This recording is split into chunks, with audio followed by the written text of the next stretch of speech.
People just say कि मैं 10 घंटे पढ़ता हूँ, मैं 12 घंटे पढ़ता हूँ, मैं 14 घंटे पढ़ता हूँ। हमें पता ही नहीं है कि हम कितने घंटे पढ़ रहे हैं। हम पढ़ रहे हैं, हम पूरे-पूरे दिन पढ़ रहे हैं। पर अगर हमसे कोई पूछे कि हम कितने घंटे पढ़ रहे हैं, तो हमारे पास कोई जवाब ही नहीं है। हमें पता ही नहीं है कि हम कितने घंटे पढ़ रहे हैं। हर किसी के अलग-अलग टाइम पीरियड्स होते हैं इन a day when he or she is 100% active. So hello everyone and welcome back to my channel. My name is Nancy and I am not a NEET aspirant but a second year MBBS student in GGMC Mumbai currently. और आज की video में हम बात करने वाले हैं कि why is it so important for you to have a fixed routine.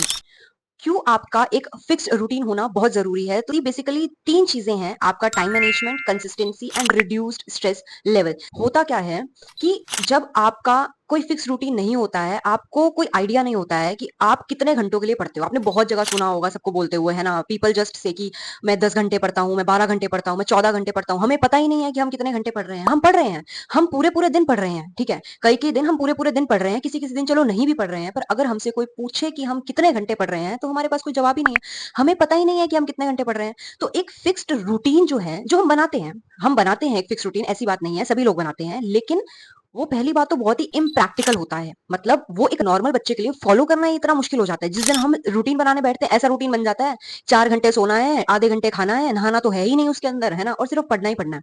ठीक है, और किसी दिन अगर कुछ नहीं करना है तो बिल्कुल ही कुछ नहीं करना है। तो इसीलिए मैं बात कर रही हूँ एक प्रैक्टिकल जेन्युइन रूटीन की, जो कि आप खुद फॉलो कर सकते हैं, जो आपने खुद के लिए बनाया है, किसी तीसरे एक्स्ट्रा ऑर्डिनरी एआई रोबोट के लिए नहीं बनाया है।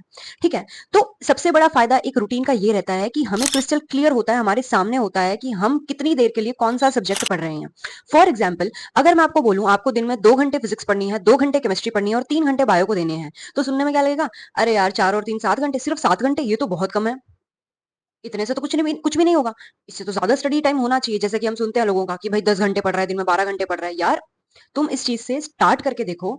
इसके साथ कंसिस्टेंट रहना भी कोई आसान काम नहीं है। और अगर तुम ये कर रहे हो ना, और तुम डेडिकेटेडली ये कर रहे हो कि वो 2 घंटे फिजिक्स पढ़ने में 2 घंटे फिजिक्स ही पढ़ी जा रही है, 2 घंटे केमिस्ट्री में सब कुछ कवर हो रहा है, जो जो टॉपिक आपने खुद को दिए हैं, खुद को असाइन किए हैं, जो टाइम आपने एलोकेट किया है एक सब्जेक्ट को, उस चीज में वो चैप्टर्स कंप्लीट हो रहे हैं, वो सारा काम कंप्लीट हो रहा है, तो you will have a sense of accomplishment.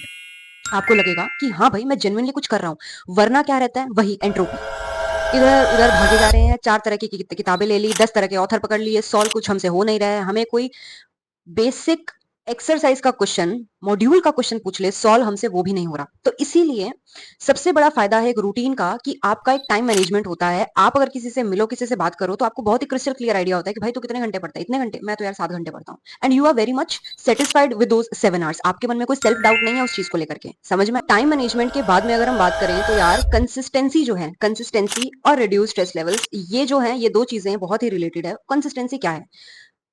पहली बार जब तुम पढ़ने बैठोगे ना, तो तुम्हें ऐसा लगेगा कि 30 मिनट लगातार पढ़ना, 1 घंटे लगातार पढ़ना बहुत ही हेक्टिक काम हो जाता है। ठीक है, हर किसी के अलग अलग टाइम पीरियड्स होते हैं इन a day when he or she is 100% active. ठीक है, हमारा दिमाग दो टाइम पे, एक्टिवनेस भी दो टाइप की होती है। एक टाइम पे जैसा बायो वाली एक्टिवनेस, उसमें क्या है, हम पढ़ सकते हैं ज्यादा से ज्यादा, पर रिटेन नहीं होता।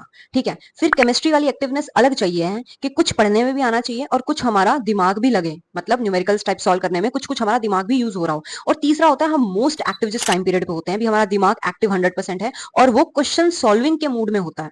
फॉर एग्जाम्पल, अगर मैं मेरा थोड़ा सा बताऊं, my brain is mostly active in my night hour, जो मुझे लगता था और लास्ट में चीज प्रूफ भी हो गई थी। तो 10 से 12 का जो टाइम होता है ना रात को, वो ऐसा टाइम होता है कि yes, I had to study but my brain was not 100% working. तो उस टाइम पे बायो उठा ली। 12 से लेके 2 बजे तक फुल करियर की टेंशन है, इस टाइम पे केमिस्ट्री उठा ली कि ठीक है यार, अभी इतना एक्टिव नहीं हुआ, इतना प्रेशर नहीं बन रहा है, पर प्रेशर धीरे धीरे धीरे धीरे बनता जा रहा है। 2 बजे जब फुल प्रेशर बन गया, तो 2 से लेकर के 4 बजे तक या 5 बजे तक जो है, वो फिजिक्स सॉल्व कर ली। समझ में आ रही है? तो इसीलिए टाइम मैनेजमेंट से आपका जो है कंसिस्टेंट एक रूटीन बन जाएगा। आपको धीरे धीरे जब आप वो सेम रूटीन फॉलो करोगे ना, तो आपको समझ में आएगा यार, इस टाइम पे ना मेरा दिमाग ज्यादा काम कर रहा होता है, तो इस टाइम पे मैं फिजिक्स सॉल्व कर लूँ ना, तो अच्छा रहेगा। समझ में आए? तो कंसिस्टेंसी से क्या होगा कि आपका खुद ही स्ट्रेस, आप खुद ही अपने स्ट्रेस को रिड्यूस कर रहे हो, क्योंकि आपने खुद ही वो चीजें असाइन करवा ली ना यार, कि सबसे जो इंपॉर्टेंट टाइम है, जो सबसे एक्टिव टाइम है आपका, वो आपने उस सब्जेक्ट को एलोकेट कर दिया, जो आपको सबसे ज्यादा मुश्किल लगता है। करना यही तो करना है, और कौन सा यहाँ पे कोई एल्गोरिदम है जिसे ब्रेक करना है? यही सिंपल चीज तो करनी है कि भाई जिस टाइम पे तो सबसे ज्यादा एक्टिव होता है। कई लोगों को सुबह 6 बजे उठ के पढ़ना पसंद होता है और वो करते भी हैं। बिल्कुल, मैं ये नहीं कह रही ऐसे लोग होते नहीं है। तो वो मॉर्निंग आवर्स में एक्टिव रहते हैं, तो उनको अपना स्केड्यूल इस हिसाब से बनाना चाहिए कि 6 से 8 अगर आपके मैक्सिमम एक्टिव आवर्स हैं, तो आप उसमें फिजिक्स सॉल्व करो। आपका केमिस्ट्री वीक है, तो आप उसमें फिजिकल केमिस्ट्री लगाओ, इनऑर्गेनिक केमिस्ट्री को रटो, है ना। तो वो डिवाइड करना पड़ेगा आपको, सिंपल सी बात है। फिजिकल केमिस्ट्री फिजिक्स की जैसी ही है, जैसे वहां पे फॉर्मूलाज कॉन्सेप्ट्स लर्न करके सॉल्व करना है, वैसे यहाँ पे भी करना है। इनऑर्गेनिक एक टोटली रटाफिकेशन और कंसेप्चुअल वाइज आप दोनों चीजें कर सकते हो। अगर आप उसको कंसेप्चुअली समझना चाहते हो तो आप उसको कंसेप्चुअली समझ के उसका रट्टा लगा लो। अगर नहीं कंसेप्ट में दिमाग लगाना है और बहुत ही पावर है तुम्हारे अंदर कि तुम सब कुछ रट सकते हो तो उसको रट लो। ऑर्गेनिक तो बहुत ही स्वीट सिंपल एनसीईआरटी से पढ़नी पड़ेगी, जैसे बायो पढ़नी पड़ती है, बारी बारी सॉल्व करोगे, क्वेश्चन अटेम्प्ट करोगे, वो चीजें आ जाएगी। फिजिक्स का टोटली तुम्हें वही करना पड़ेगा। अलग अलग चैप्टर्स है उसमें, जैसे मैग्नेटिज्म है तो मैग्नेटिज्म में क्या तुम्हें करना पड़ेगा यार उसे, जो मैग्नेटिज्म का सेकंड पार्ट है ना।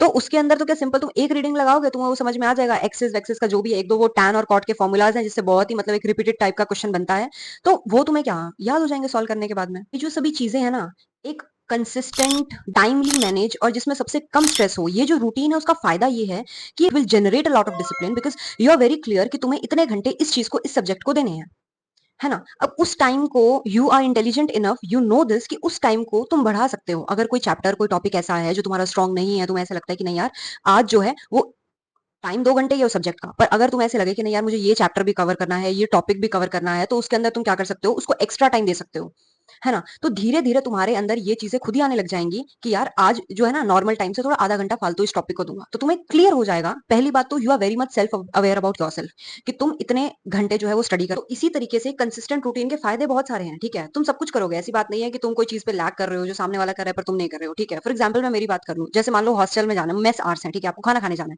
तो जनरली मेरा क्या होता था, मुझे कुछ पता ही नहीं है कि मुझे कितने घंटे क्या चीज करनी है, तो मैं जाती थी, मैं कम से कम 1 डेढ़ घंटा लगा रही हूँ मैं इसके अंदर। पहले आराम से देख रहे हैं फुलके बन रहे हैं, है ना, फिर खाना खा रहे हैं तब भी बतिया रहे हैं, उसके बाद में भी बतिया रहे हैं। तो एक रूटीन बनने के बाद में ऐसा नहीं है कि मैंने वो सब चीजें बंद कर दी, ठीक है, कि भाई मेरा तो फिक्स रूटीन है, मैं तो आऊंगी आधे घंटे में अपना खाना खा के चली जाऊंगी, नहीं, मैंने उसको 45 मिनट्स दिए बढ़िया, कि मैं खाना भी खाऊंगी, बातें भी करूंगी, उसके बाद में जाऊंगी। मैंने कभी ऐसा नहीं किया। लास्ट के टाइम पे धीरे धीरे धीरे धीरे आप उस चीज को कम करते जाओ अपनी विल के अकॉर्डिंग, कि भाई हाँ अब जो है मुझे इतने घंटे मेरे देने हैं इस चैप्टर को, और मुझे यहाँ से जो टाइम काट के वहां पे देना पड़ेगा। ऐसी बात नहीं है तुम अपना जो एंटरटेनमेंट है, इंफोटेनमेंट है, उस चीज को बंद कर लो। लोग बोलते हैं हाँ मैं तो नेटफ्लिक्स देखता था, हाँ मैं तो ये देखता था, हाँ ये थोड़ा अनयूजुअल हो जाता है भाई, तो 4 4 5 5 घंटे नेटफ्लिक्स देख के भी कैसे पढ़ रहा है, लेकिन करते हैं लोग चिल यार। बीच में उस टाइम पे क्या यूट्यूब नहीं देखते क्या तुम लोग, तुम देख नहीं रहे क्या रील्स, सब कुछ करते हैं लोग, लेकिन उसको एक मेंटेन्ड वे में करना है, ठीक है, कि तुम इतना घंटे पढ़े, खुद को एक रिवॉर्ड सिस्टम शुरू करो, खुद को रिवॉर्ड्स देने शुरू करो। फॉर एग्जाम्पल अगर तूने 1 घंटे में चैप्टर निपटा लिया तो खुद को कुछ भी, अगर तुम्हें मूवी देखनी पसंद है भाई जाके अकेले मूवी देख के आ जाओ यार। वहां पे तो था एक सिटी मॉल था कोटा के अंदर, तो मतलब हालांकि मैं वहां पे मूवी तो नहीं देखने गई बिकॉज मुझे ऐसा लगता था भाई इतना कुछ बढ़िया नहीं होगा अंदर अरेंजमेंट और सेफ्टी वाइज भी, वरना जाके घूम के आ सकते हो यार। मतलब आज अगर तूने बढ़िया किया तो आज बर्गर किंग जाएंगे, मन कर रहा है खाने का, तो मतलब कुछ भी यार, खुद को कुछ भी कि जो भी आपकी फेवरेट डिश है, जो भी आपको खाने में पसंद है, जहां भी आपको जाना पसंद है, जो भी चीज आपको करनी पसंद है ना, कईयों को गाने लगा के नाचना भी बहुत पसंद होता है। तो इसी तरीके से खुद को छोटे छोटे रिवॉर्ड्स देने शुरू कर लो उसी रूटीन के अंदर, कि अगर तूने इतनी देर में ये चीज कर ली तो तुझे ये करने को मिलेगा इतने टाइम के लिए, ठीक है। तो कुछ बहुत ही स्ट्रिक्ट, बहुत ही अपने ऊपर कोई हार्ड एंड फास्ट चेन्स ऐसे बंधन टाइप नहीं बांधने हैं, बट आपको उस टाइम को यूटिलाइज करना है खुद के लिए।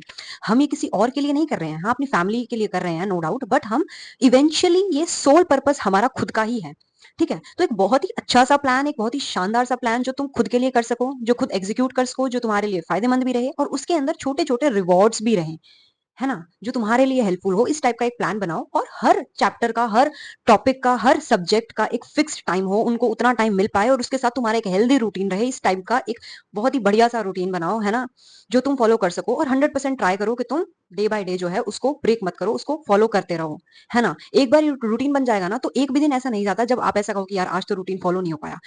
प्रैक्टिकली अगर मैं बात करूं तो एग्जाम से 2 ढाई 3 महीने पहले ये 100% जो है वो एक्टिव होगा, मतलब इम्प्लीमेंट होने में, इम्प्लीमेंटेशन आने में 2 ढाई 3 महीने जो एग्जाम से पहले है, जैसे कि फरवरी मार्च अप्रैल वाला जो टाइम है, उसमें तुम वो ऑटोमेटिकली ही बन जाएगा। लेकिन अगर मैं ये बात कहूं कि अगर तुम ये आज से ही शुरू कर दो तो हो सकता है यार अपने कोई 50 60 100 मार्क्स अपने इंप्रूव कर जाए आने वाले टाइम में, क्योंकि 100% परफेक्ट तो अभी कोई भी नहीं चल रहा। जिसके 700 भी अभी आ रहे हैं गारंटी तो उसकी भी नहीं है ना कि उसके वहां पे 700 आएंगे कि नहीं। तो इसीलिए रूटीन को धीरे धीरे कोशिश करो कि बेटर होता जाए, तुम्हारी एफिशिएंसी बढ़ाओ। स्टडी आवर्स का मतलब ये नहीं होता कि तुम कितने घंटे चेयर पे बैठे हो वो तुम्हारे स्टडी आवर्स हैं। हम 2 घंटे भी पढ़ते हैं तो उसमें से जो एफिशिएंसी है वो 1 hour 45 minutes की ही निकल के आती है ना। तो इसीलिए इस टाइम को बेटर बनाओ। कोई स्ट्रेस लेने की जरूरत नहीं है, आई विल अगेन से, कोई ओवर थिंक करने की जरूरत नहीं है, कोई सेल्फ डाउट में आने की जरूरत नहीं है। खूब टाइम है, आराम से करो, पेशेंटली करो, पर जो भी करो वो अच्छे से करो, और करना सब है, छोड़ना कुछ नहीं है। कुछ ऐसा कोई टॉपिक नहीं है जिससे क्वेश्चन नहीं आता है। तो ऑल द बेस्ट। जो भी तुम्हारे डाउट्स हैं, I read all the comments, I try reading all the mails. Comment कर दो, कोई भी तुम्हें प्रॉब्लम है, कोई भी डाउट है, any topic you want me to cover, comment it down, and all the very best. Thank you for watching, and if you like the video do subscribe to my channel. Bye.